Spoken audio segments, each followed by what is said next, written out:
देख रहे हैं पहाड़ टीवी और मैं हूं आपके साथ स्मिता पटवाल। चलिए रुक करेंगे उत्तराखंड की तमाम बड़ी खबरों का, लेकिन उससे पहले एक नजर आज की हेडलाइंस पर। कांवड़ यात्रा के इंतजामों को लेकर मंत्री सुबोध दुनियाल ने अधिकारियों की ली बैठक, बोले अभी से कस ले कमर। नानकमत्ता में 3 दिवसीय जिला प्रशिक्षण वर्ग का हुआ शुभारंभ, 3 सत्रों का किया गया आयोजन। बद्रीनाथ यात्रा से वापस आ रही एक कार पर पहाड़ी से गिरा बोल्डर, एक युवक की मौत। सिंगल यूज प्लास्टिक बैन को लेकर ढोल नगाड़ों के साथ निकाली जन जागरूकता रैली, महापौर ने दिखाई हरी झंडी। पहाड़ी से गिरे मलबे की चपेट में आया यात्री वाहन, 1 की मौत 10 घायल। मुख्यमंत्री पुष्कर सिंह धामी ने गुरुवार को राज्य सरकार के 100 दिन पूर्ण होने पर चीड़बाग देहरादून में शौर्य स्थल पर माल्यार्पण कर शहीद सैनिकों को श्रद्धांजलि दी। इस अवसर पर कैबिनेट मंत्री गणेश जोशी भी उपस्थित थे। उत्तराखंड में आज पुष्कर सिंह धामी सरकार का 100 दिन का कार्यकाल पूरा हो गया है। 23 मार्च को जब मुख्यमंत्री धामी ने शपथ ली थी, तब शपथ के साथ ही बीजेपी संगठन और सरकार द्वारा 100 दिन का टारगेट भी तय कर दिया गया था। लिहाजा अब सरकार के कामकाज का रिपोर्ट कार्ड भी चेक किए जाने का समय पास आ गया है। कैबिनेट मंत्री पूरी शिद्दत से ये रिपोर्ट तैयार करने में जुटे हुए हैं। धामी कैबिनेट के सभी मंत्रियों का दावा है कि उन्होंने तय टारगेट के मुताबिक सफलता हासिल कर ली है। धामी सरकार के 100 दिन पूरे होने पर ग्राम्य विकास विभाग ने कार्यक्रम आयोजित किया, जिसके चलते सीएम धामी भी कार्यक्रम में मौजूद रहे। 1 जुलाई से सिंगल यूज प्लास्टिक पर बैन लगने जा रहा है। पर्यावरण को बचाने के लिए ये बड़ी पहल है। सिंगल यूज प्लास्टिक और पॉलिथीन मुक्त भारत के सपने को साकार बनाने के लिए ऋषिकेश नगर निगम ने रैली के माध्यम से लोगों को जागरूक करने का प्रयास किया। बुधवार को निगम प्रशासन ने सामाजिक धार्मिक संस्थानों, स्कूली बच्चों और एनसीसी कैडेट्स के साथ जन जागरूकता रैली निकाली। महापौर अनिता ममगई ने निगम स्थित पंडित दीनदयाल पार्क में हरी झंडी दिखाकर रैली को रवाना किया।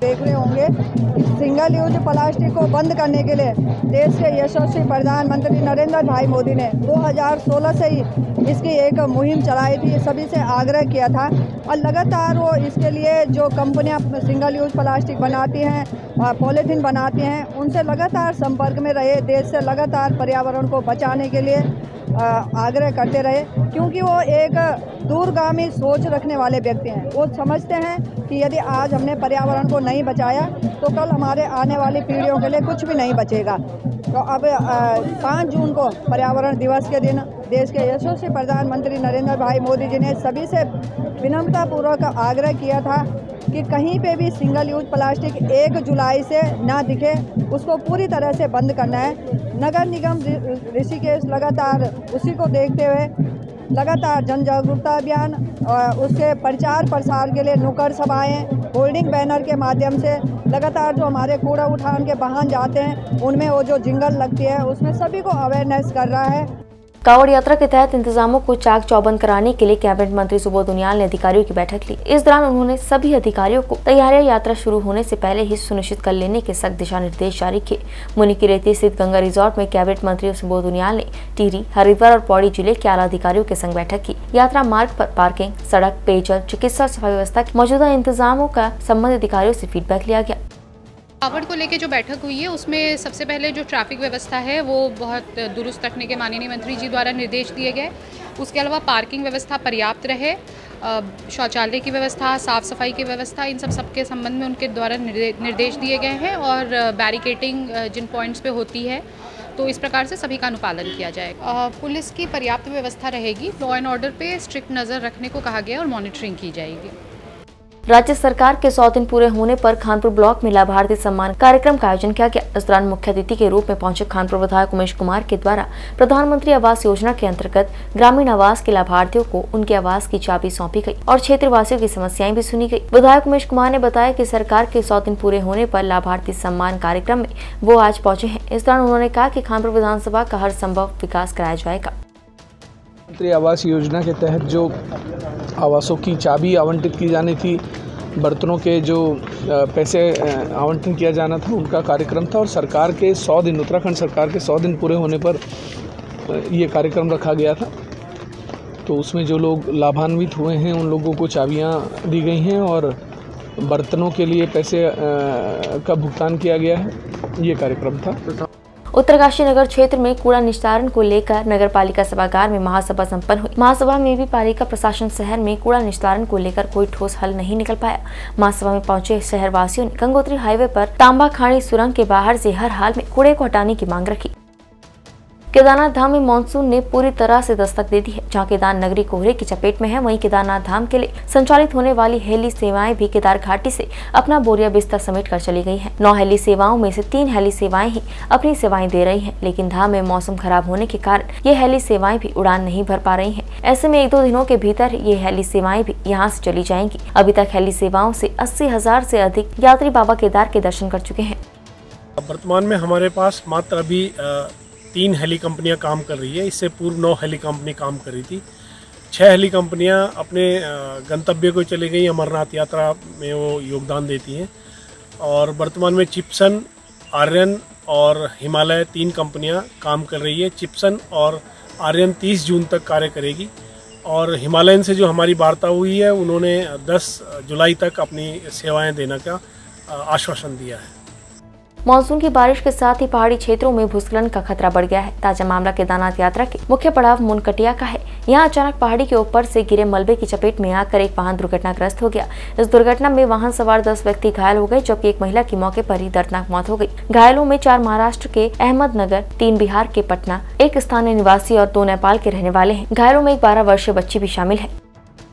कर्णप्रयाग में उमा देवी मंदिर गेट के मुख्य द्वार पर लंबे समय से जगह जगह बोल्डर और पत्थर गिरे हुए हैं, लेकिन जिम्मेदार विभाग उन्हें वहां से हटाने का कोई प्रयास नहीं कर रहा है। सामाजिक कार्यकर्ता अनूप चौहान का कहना है कि विभाग अपनी जिम्मेदारी तय नहीं कर पा रहे हैं। नगर की सारी व्यवस्थाओं की जिम्मेदारी संभालने वाली नगर पालिका भी इसकी लगातार अनदेखी कर रही है।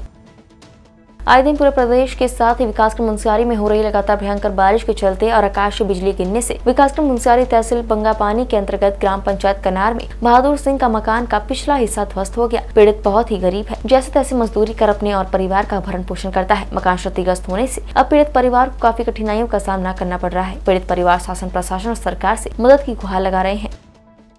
बद्रीनाथ धाम के दर्शन कर लौट रहे श्रद्धालु की कार के ऊपर चमोली के बाजपुर में अचानक पहाड़ी से बोल्डर गिर गया। हादसे में एक व्यक्ति की मौत हो गई, जबकि 2 लोग घायल हो गए। सूचना पर मौके पर पहुंची पुलिस ने शव को कब्जे में लेकर पोस्टमार्टम के लिए भेजने की कार्रवाई की।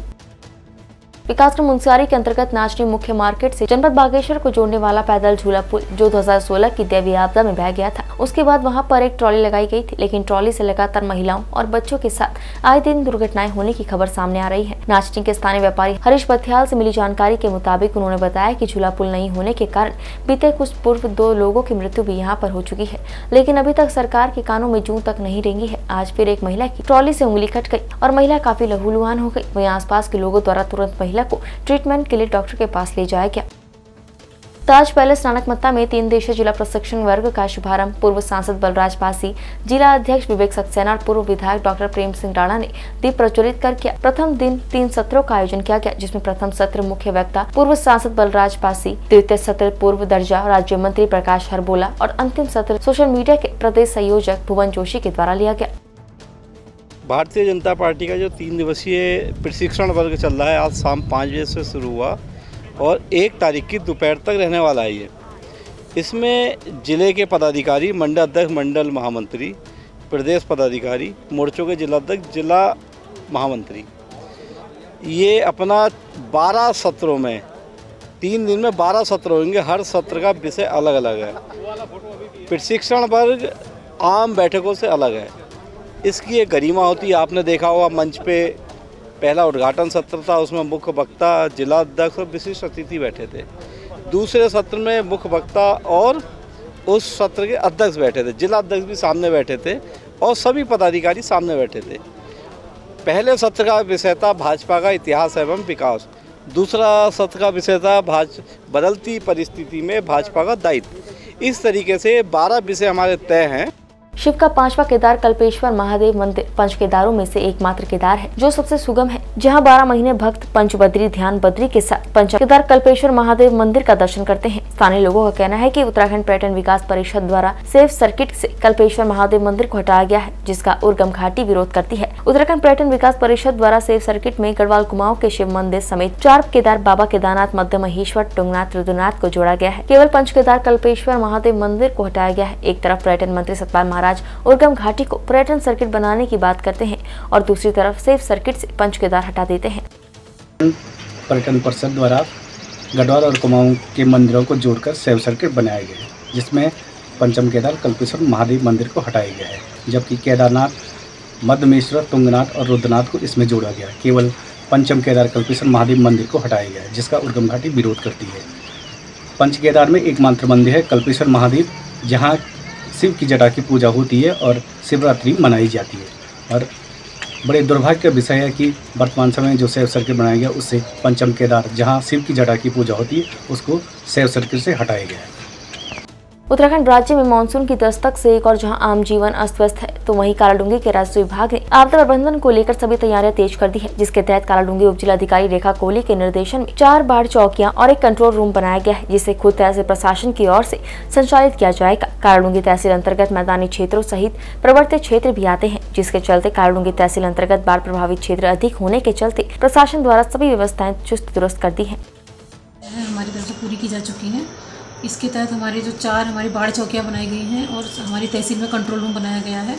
इसके अलावा जो भी हमारे राजस्व हमारे पटवारी हैं उनको हमारे द्वारा बताया गया है कि जो नदी के किनारे हैं उन लोगों को अवेयर करें, वहाँ पे उनको चिन्हीकरण करके उनको कहीं अन्यत्र शिफ्ट करें। ऐसी अगर स्थिति आती है तो हमारे द्वारा उसके लिए भी इंतजाम कर दिए गए हैं। बाकी PWD है, सिंचाई है और अन्य विभागों से भी, फॉरेस्ट है, इन लोगों से हमारा आपस में कोऑर्डिनेट हो गया है। जो भी इस तरह की कोई आपदा आएगी तो उससे निपटने के लिए हमारी पूरी टीम तैयार है। केदारनाथ हाईवे पर सोनप्रयाग से गौरीकुंड के बीच पहाड़ी से पत्थर गिरने से एक यात्री की मौके पर ही मौत हो गई है, जबकि 3 यात्री घायल हैं। सूचना पर SDRF और पुलिस ने तीनों घायलों को अस्पताल पहुंचाया। 2 दिनों के भीतर सोनप्रयाग और गौरीकुंड के बीच पत्थर गिरने की ये दूसरी घटना है। गुरुवार को जिले में सुबह से ही बारिश का कहर जारी है। जिला आपदा प्रबंधन अधिकारी नंदन सिंह रजवान ने बताया कि सेक्टर अधिकारी सोनप्रयाग द्वारा जिला आपातकालीन परिचालन केंद्र को घटना की सूचना दी गई। जानकारी के अनुसार सोनप्रयाग गौरीकुंड के बीच केदारनाथ यात्रा के लिए पैदल चल रहे यात्रियों पर अचानक पहाड़ी से पत्थर गिर गए, जिससे एक व्यक्ति की मौके पर ही मौत हो गई, जबकि अन्य 3 व्यक्ति घायल हो गए। घटना के बाद SDRF की टीम द्वारा मौके पर पहुंचकर रेस्क्यू किया गया। SDRF टीम द्वारा घायलों को स्वास्थ्य केंद्र सोनप्रयाग लाया गया, जहां उनका उपचार चल रहा है। बद्रीनाथ हाईवे और केदारनाथ हाईवे बरसात के चलते मलबा आने से वाहनों की आवाजाही के लिए बाधित हो गए हैं। बद्रीनाथ हाईवे सिरोबगढ़ में सुबह 4 बजे से बंद है। यहाँ पहाड़ी से लगातार मलबा और पत्थर गिर रहे हैं, जिस कारण यहाँ हाईवे के दोनों ओर वाहनों की लंबी कतार लगी हुई है। हालांकि वाहनों के पहिए घंटों जाम रहने के बाद वैकल्पिक मार्ग से आवाजाही करवाई जा रही है। इसके अलावा जिले में लगातार हो रही बारिश के कारण हाईवे पर जगह जगह पत्थर गिर रहे हैं, जिस कारण यात्रियों को खतरा बना हुआ है। उत्तराखंड की तमाम बड़ी खबरों में फिलहाल इतना ही। बाकी खबरों के लिए देखते रहिए पहाड़ टीवी। नमस्कार।